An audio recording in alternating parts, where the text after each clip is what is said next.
না চাওক নিশ্চয়কৈ এতিয়া এনেধৰণৰ ইমান এটা ডাঙৰ ইনচিডেণ্ট হৈ যোৱাৰ পিছতো শিৱসাগৰ জিলা প্ৰশাসন আজি এই প্ৰতিবাদস্থলীত উপস্থিত হ'বই পৰা নাই। অথচ শিৱসাগৰ জিলাৰ ইয়াৰ এই স্থানৰ পৰা সদৰ থানালৈ মাত্ৰ আপোনাৰ 100-150 মিটাৰ দূৰত্ব। এনে অৱস্থাত আচলতে তেওঁলোকৰ যেনেধৰণৰ সক্ৰিয়তা হ'ব লাগে কোনো ধৰণৰ সক্ৰিয়তা নাই।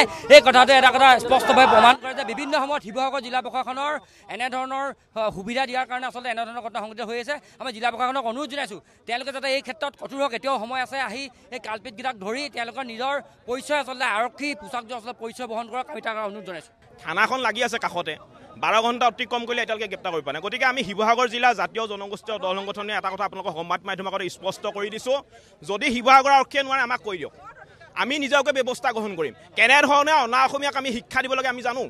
গতিকে শিৱসাগৰ আৰক্ষীয়ে হয় অতি শীঘ্ৰে গ্ৰেপ্তাৰ কৰক, অন্যথা আমি শিৱসাগৰ জিলা জাতীয় জনগোষ্ঠীয় দল সংগঠন ঐক্যবদ্ধ হৈ এই অনা অসমীয়া যিটো ব্যৱসায়িক আছে ব্যৱসায়িক গোষ্ঠীটো আছে গোটেইটোক আমি ধৰি আনি ৰাজপথত আমি কাণত আঁঠুকাই থৈ দিম। সেইটো স্পষ্টকৈ কৈছোঁ। আচলতে এইটো অতি দুৰ্ভাগ্যজনক বিষয় আৰু লজ্জাজনক বিষয় আমাৰ অসমীয়া জাতিটোৰ কাৰণে, আৰু এয়া অশনি সংকেত অসমীয়া জাতিৰ বাবে। আৰু এই ক্ষেত্ৰত আচলতে প্ৰশাসনৰ যিটো তেওঁলোকৰ ব্যৱস্থা হ'ব লাগিছিলে তেওঁলোকে যি ধৰণে তৎকালীনভাৱে ব্যৱস্থা ল'ব লাগিছিলে এই ব্যৱস্থা তেওঁলোকে লোৱা নাই। আৰু এই ক্ষেত্ৰত আমি এটা বস্তুৱে গম পাইছোঁ যে তেওঁলোকে এই যিখন অনা অসমীয়া আছে এই অনা অসমীয়াসকলক তেওঁলোকে আচলতে ৰক্ষণাবেক্ষণ দিবলৈ তেওঁলোকে চেষ্টা চলাইছে আৰু সেইবাবে এনেধৰণৰ ঘটনা ঘটিছে। গতিকে আমি ইয়াৰ পৰা আজি সকীয়াই দিছোঁ যে খুব তৎকালীনভাৱে খুব সোনকালে যদি তেওঁলোকক গ্ৰেপ্তাৰ নকৰি যদি কাৰাগাৰলৈ নিক্ষেপ নকৰে তেতিয়াহ'লে ইয়াত এই যিমান দল সংগঠন আছে শিৱসাগৰত এই সকলো দল সংগঠনে একত্ৰিত হৈ কিন্তু এই অনা অসমীয়াসকলৰ বিপক্ষে ইয়াত থিয় দিব আৰু তেওঁলোকক ৰাজপথত আঁঠুকাই থ'বলৈ কিন্তু আমি বাধ্য হ'ম আৰু আইন হাতত তুলি ল'বলৈ কিন্তু আমি বাধ্য হ'ম।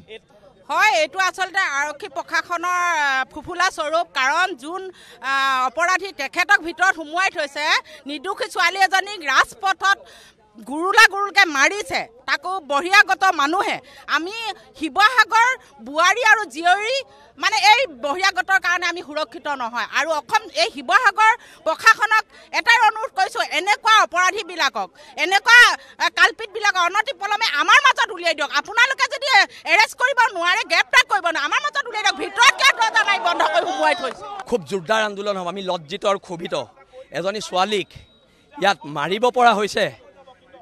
এতিয়া এই মাৰোৱাৰীজনক যদি আমি কোনোবা এটা এচৰ মাৰি দিওঁ, হাজাৰ হাজাৰ পুলিচ আহি আমাক এৰেষ্ট কৰিব। এতিয়া আপুনি চাওক, এজন নিৰপেক্ষ সাংবাদিক হিচাপে আপুনি চাওক, ইয়াত মাত্ৰ 8জন পুলিচ আছে, মাত্ৰ 8জন। মানে পুলিচে নিৰাপত্তা দিছে RSSৰ নিৰ্দেশত। হিমন্ত বিশ্ব শৰ্মাই ক'ত আছে এতিয়া? হিমন্ত বিশ্ব শৰ্মাৰ জাতি মাটিৰ ভেটিৰ চৰকাৰ, জাতি মাটিৰ ভেটিৰ হিমন্ত বিশ্ব শৰ্মাৰ চৰকাৰখন ক'ত? আমাক লাগে এতিয়া।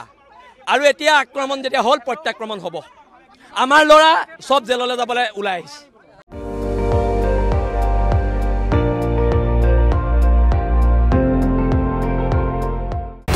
আপুনি চাই আছে ND24, সৰ্বশ্ৰেষ্ঠ নহয় সৰ্বোত্তমৰ দৌৰ।